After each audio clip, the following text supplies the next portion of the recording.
So dahil nandiyan si Kuya, samantalay natin i-repair ang mga desk bago mag-wellness break. Kuya, hindi kasya, babe.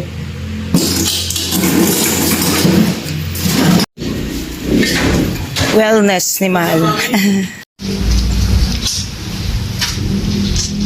Mahal, yung pinakamatibay At may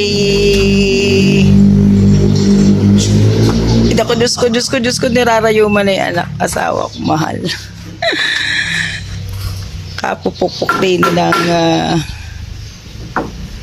yan, buti nga hindi mga natusok ng pako ang mga estudyante ko. Napakalilikot. Utod ng lilikot. Pinawasak na yung mga desk ko. Ayun. So, lilinis na uli ang desk ko. Dahil kay Kuya. Kuya.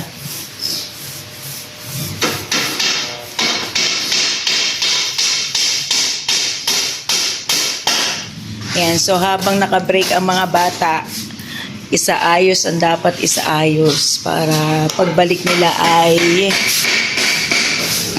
okay na uli at maganda ang aking classroom, hindi na maalinsangang tingnan.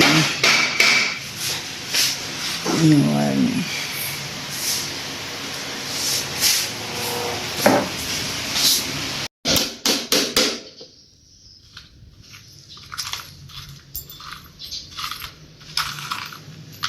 Ayan, so look at mga buddies, napakaganda ng aming school. Ayan, so green na green ang oval dahil nag-uulan. Napakagandang pagmasdan, payapang payapa. Ayan, so dito hinuhubog ang mga kaisipan at pag-uugali ng mga batang taga-Mambangnan. Ayan, sana mapagmalasakitan natin itong ating paaralan.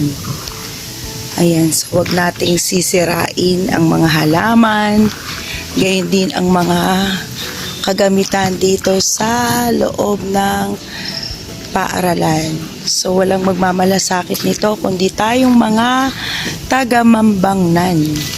Dito mahuhubog ang mga kaisipan ng inyong magiging mga anak, apo. Ayan, kung kaya sama-sama nating pangalagaan. Ayan, so kaya ako talagang pag may pagkakataon, lahat ng mga pwede kong pagawa. Ayan, papagawa natin, paparepair natin kay Mahal. Para pagpasok ng mga kids ay all goods na uli. At maayos ang ating silid-aralan.